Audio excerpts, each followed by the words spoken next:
I just finished my 6th week and I'm going into my 7th week. It has been an interesting experience and I've really enjoyed myself. On my way to teach my first class at the college.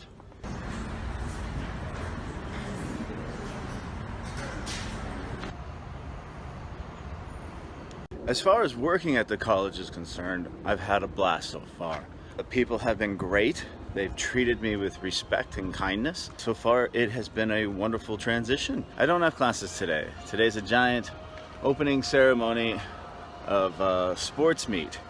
And it's actually looks fairly cool. Check it out.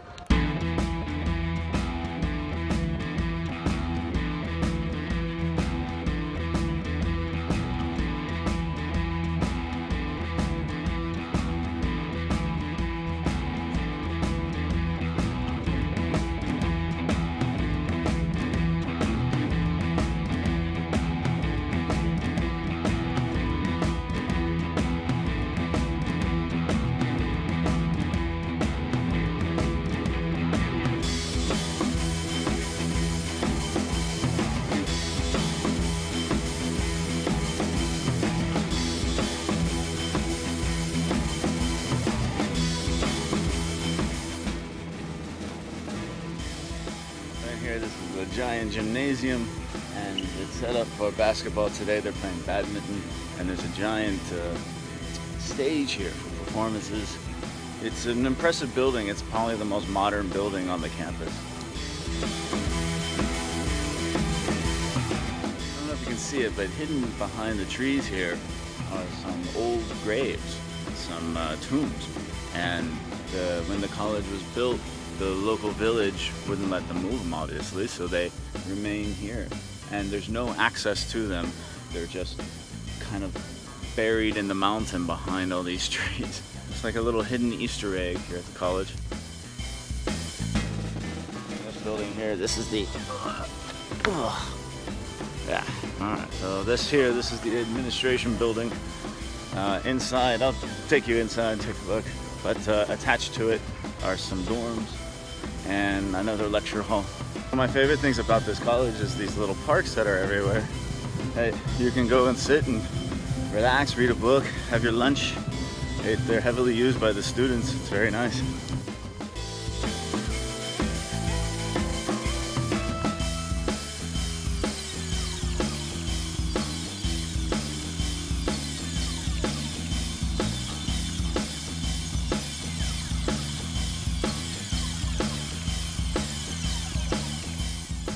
The student canteen.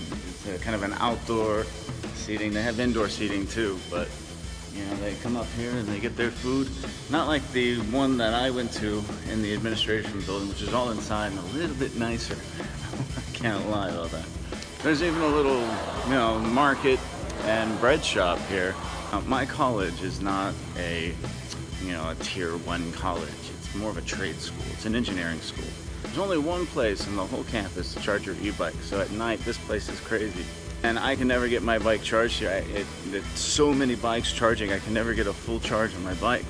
So I figured out a way to kind of do it myself.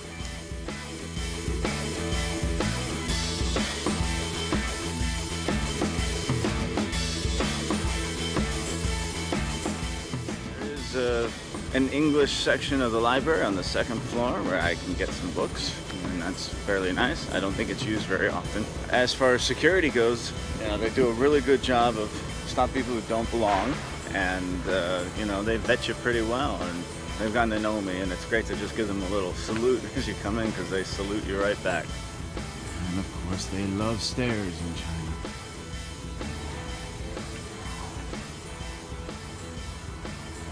The school is up on a hill, so it's a lot of stairs, it's a lot of climbing.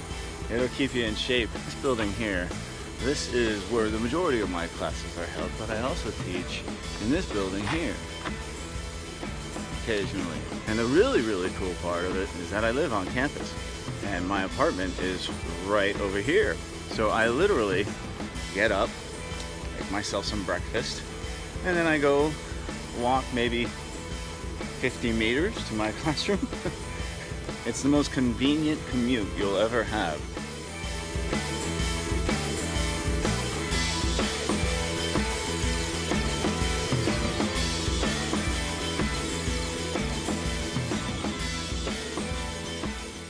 As far as teaching goes, it's a different world. I mean, I'm used to teaching smaller classes of adults, that pay a lot of money to come have my classes, and they're very involved. And the largest class I would teach would probably be about 10 students, with the majority of them around 4. And I could really get into it. I can work on pronunciation. I can really focus on certain grammar aspects. Whatever that particular student needs, I can really get into it. Here, it's not easier, it's not harder, it's just different. I have 100 students per class. Lesson preparation is different too. Before I could prepare a 1-hour class for 4 students and really hone in on specific things. Here, it's a little different. My classes are about 90 minutes long. With a huge classroom, I have to entertain and keep them awake and interested for a full 90 minutes. I can't focus on pronunciation with individual students. I have to do it on a mass scale. So it's a lot more choral drilling. I make videos, and splice them together based on the topic. I make PPTs that are well over 100 slides. And even then, I still need to find time for them to focus and practice with each other and speaking on their own. A lot of Chinese teachers will just stay at the front, speak into the mic, and then you do repetition, you repeat. And that's not my style. I find that boring. I'm gonna fall asleep. So I'm running up and down the aisles with the microphone, trying to get them to talk, trying to get them to laugh. I'll do a little dance, I'll do whatever it takes to make it fun. Because if they're not having fun, they're not gonna wanna learn. So that kind of adjustment has been difficult for me. Even though I really only have about 14 classes per week, and I teach maybe 3.5 hours. I do a 8:30 to noon, and then I have lunch. When it comes lunchtime, I'm exhausted because I'm running all over the place. I'm like a showman almost. I have to remind myself that I was once a college student too, and I remember falling asleep in class and playing with my phone when I should have been paying attention to the lesson. So I try not to be too hard on them, but repeated offense, I take their phone. I just take it from them. And they hate that, and they really do. They are attached to those phones like it's a part of their body. As long as you have some fun with it and you say, hey, look, I got a new iPhone, and you take it away from them, their buddies will laugh and give them a little shit. It's good. Let me show you what the restrooms in the teaching buildings look like. They are lacking. They're very simple.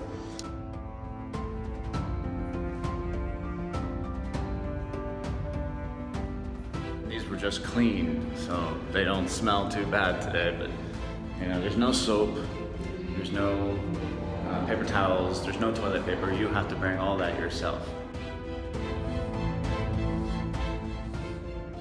Today is a great day. Today my college bought me a brand new television. They're installing it right now. That's pretty cool. They treat me very well here. In the administration building, there's a whole floor that's dedicated just to meetings. So I'm currently on the meeting room floor because I have a meeting.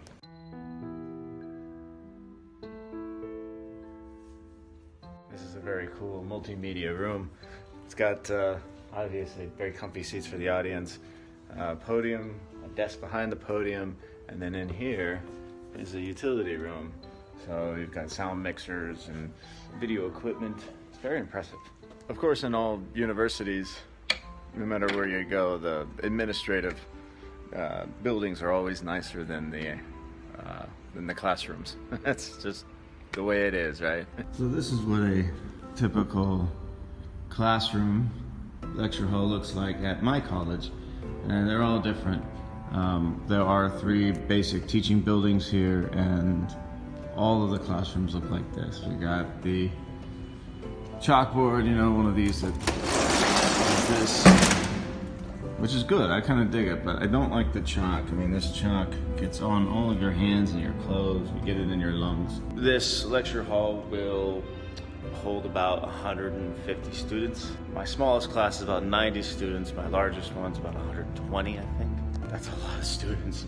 But this early in the morning, nobody's here yet, and none of the power is on, so the first thing we have to do is turn on the power. I mean, the fans aren't on, so we turn them on. Now it's going crazy. Got the metal doors. Now there's no central air in these, so instead you have 4 external air conditioners like this. Here's a new one. And the little remotes for them are all gone. So I was able to find one and I stole it. So I can turn on the AC when it's really hot. The seats are, you know, they're in place. I can't move the students around too much, but when they installed this AC, they took out this chair and just left it here, and it's been there for God knows how long. No one's ever thrown it away. There are pretty good sound systems in this classroom. This is the setup that we have. This is where there's tons of chalk, of course.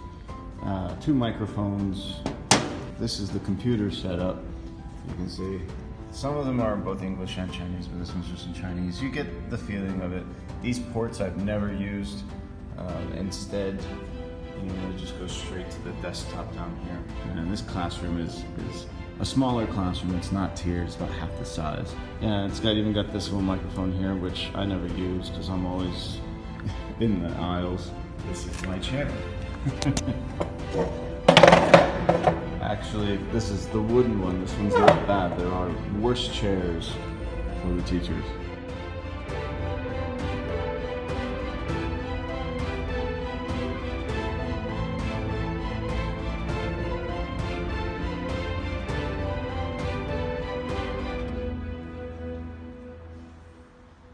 As far as lesson planning goes, it's a hell of a lot more work than I had originally anticipated.